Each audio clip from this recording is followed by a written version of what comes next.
Valley today for like a year. Oh my gosh! Totoo ba to? Mag-into ka. We're going to ito para hindi. Si Dito scripted. Oh my gosh! Is this real? Hindi ko talaga alam. Ano yung maganita? Yung picture niyo, wala ako. Ay, ito. Ay, akala ko ano. Mabango siya doon. Ano yan? Papango ba yun? Oo. Nabili ko siya sa Watson's. Uy, fat gloss! It's a gloss? Na fat. Oh wow! Ayan, may mga glass na. Is it a silicone tip? It's nice ah. Open mo yung celery. Okay.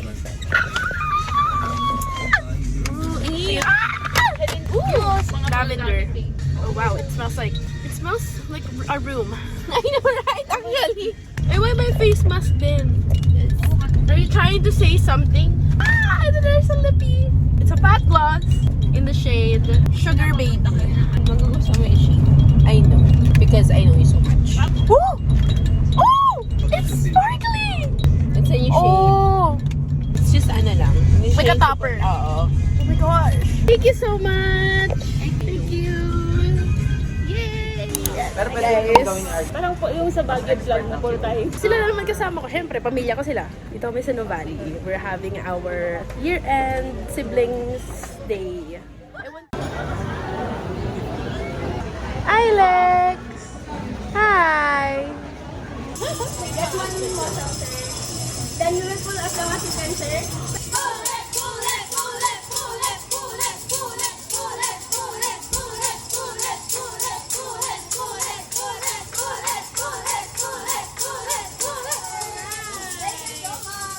Interview po. Ano po masasabi niyo dun sa Mozza Challenge?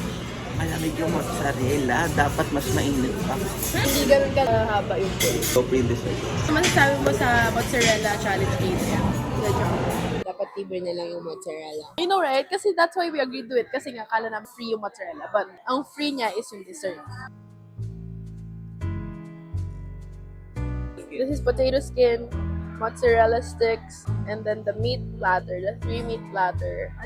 Interview session with Adrian. Do you think you've changed this year? Comparing yourself from last year? Yeah, I've changed this year. Mas naging matured. Wow! In what sense? Malapit na akong mag-mature.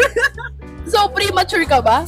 Hindi Ano ako, Guys, premature ka kompleto siya. yung buwan ko. Hindi na sobrang siya ng buwan. 10 buwan siya nasa tiyan ng kanyang Masama nanay. yun. Mas masama ba yun? masama kapag over. Hindi para super, well done. Next interview. Do you think you've changed this year? Comparing yourself from last year, in what way have you changed this year? Don't know. Iba na lang ang tanong! Nakaka-pressure naman yung tanong.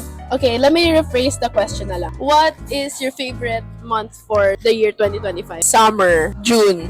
Kasi wala akong work for 7 months. Wala kang work for 7 months? June hanggang August. 7 months? Ay, 7 weeks, sorry. 7 weeks. Yung nag-chill lang ako sa house. Mas hindi ko pala siya nakikita pag may work siya. Tapos pag may break siya, doon ko lang siya nakikita.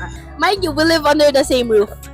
We live under the same... favorite ko pala October. Kasi doon na ako nag-start mag-read. Show the book you're reading right now. Since October. It's Agatha Christie, The Big Four. Pang ilang book mo na yan? 17, before Four. the year ends. Eating the... Mukbang!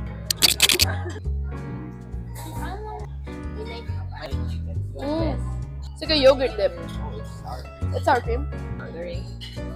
Thank you. Let's try the mozzarella stick. I don't think I'm gonna have a cheese pull na kasi malamig na siya.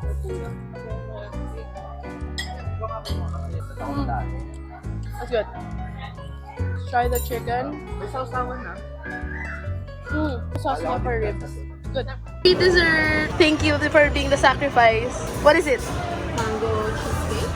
Looks like mango cheesecake. Parang nga siya mango bravo. Right. Good. I like it.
Kailangan mo pag kinain ka mainit.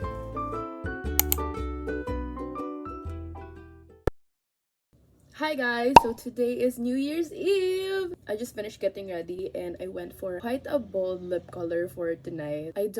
I never wear red actually, but I decided to wear red tonight for more of a bold glam. It's also kind of like a symbolism for like getting out of my comfort zone in 2026. At first I was really like intimidated, but I really like it. I put my hair up in like a very fluffy ponytail. I tried my best. I wore green contacts. I kept the eye makeup simple so that the attention goes more on the lips, and I am so happy how it turned out. For my outfit, I'm wearing a polka dot like two-piece type of situation. Nag-decide kami ng sisters ko na mag-polka dots this year para lang ma-bring back yung polka dots pag New Year kasi yun yung uso before, right? And white is the color of the year, so technically, we're very much in theme. Parang very pin-up inspired yung look ko tonight. And Caramel wants to say Happy New Year's Eve and super natatakot siya sa mga paputok. So may kawawa little baby. I hope all your fur babies are like okay, guys.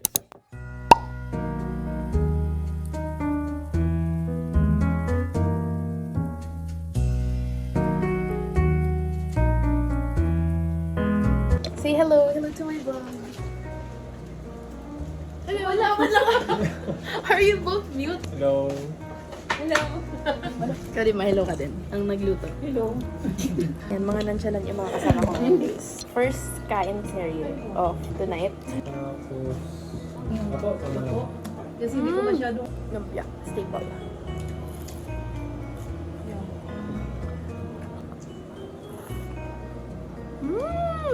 Beef mushroom. Yan ang manda niya. Where that smell lipstick mo? I don't know. Kaya din puti. Walang diet niya. True lang.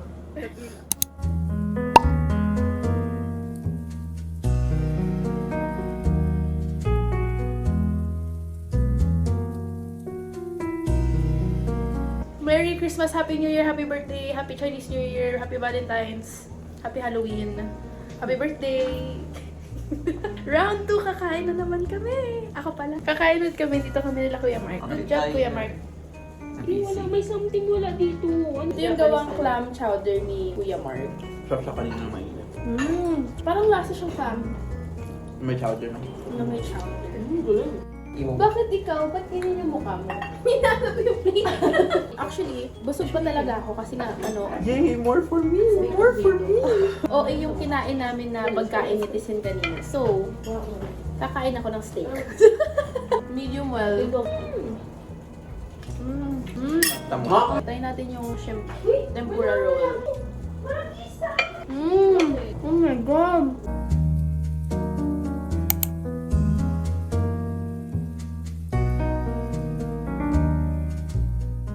I'm in charge of making the charcuterie board or designing it. So let's make it!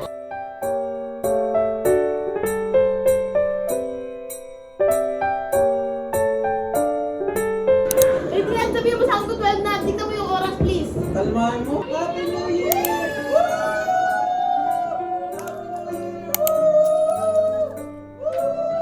Happy New Year! Happy New Year! Happy New Year!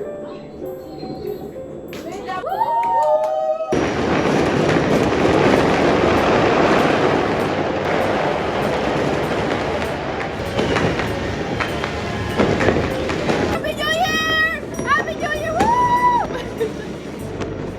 Happy New Year! Woo! Bye, bye, bye, bye!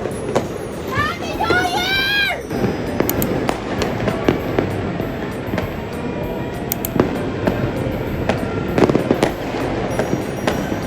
Guys, hindi ko napakita yung charcuterie ko.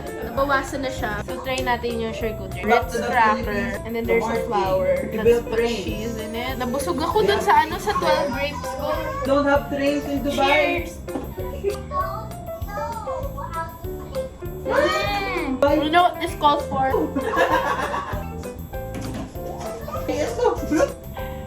Ilex! Ilex! Kailangan niya Hi. dalawang ganito kasi Hi! Happy New Year, Ilex! Hirap pala. Hirap. Ito Pasko. Pasko na regalo din. Yay!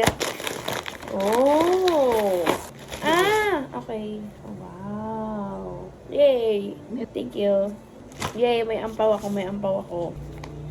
Happy New Year, guys! Happy 2026! Finally, another year has ended and a new one will begin again. 2025 has really taught me a lot of things. Ang dami kong pinagdaanan this year. And honestly, super open ako like with my friends about it, how much I went through this year. And I feel like adding this to the video kasi nga, it's like a little remembrance of what I've been through this year and how I've managed to survive. So I'm gonna pat myself in the back because I made it this far and I made it through 2025. If you were to ask January me how 2025 will go, I'll probably just look at you in the face and cry kasi ang dami kong pinagdaanan ng 2024 specifically. It was a bad year. So 2025, I wasn't really expecting much. Kasama na yun yung bad days or like I just feel so hopeless, pero at the end of the day, mas madami pa rin yung good memories na nagawa ko this year, and I'm carrying so much love na na-receive ko from the people this year. I wouldn't have really survived this year without them. I was so hard on myself this year na parang iniisip ko na wala akong progress. I wasn't really doing my best, but I realized na yun nga, I wasn't being too kind on myself. When I enter 2026, I want to be more kind and gentle to myself, and hopefully to you watching this, I also hope that you guys are more gentle and patient with yourself kasi sino ba yung dyan para sa inyo at the end of the day? Diba? Sarili niyo naman lang din. And it's important na yeah, you have other people to like have your back and everything, pero iba pa rin if alam mo sa sarili mo na you got yourself. Iba yung strength na binibigay yun sa'yo pag alam mong sa sarili mo kaya mo. And I've managed to kind of learn that all throughout this year. I'm still learning about it. To you watching this, I'm so proud of you for making it the end of the year. Even though I don't know what you went through or how your year went, even though may mga bad days kayo this year, I hope na mas nangibabaw yung mga good days nyo over the bad ones. Pero yun, that's just a little reminder. And I hope that 2026 will have better things in store for me. I have a feeling it will be a good year. And I'm not jinxing anything because I'm gonna make it a good year. Pero yun, I hope you got to spend your New Year's Eve with your loved ones. And I wish you nothing but success for 2026. Good night, guys!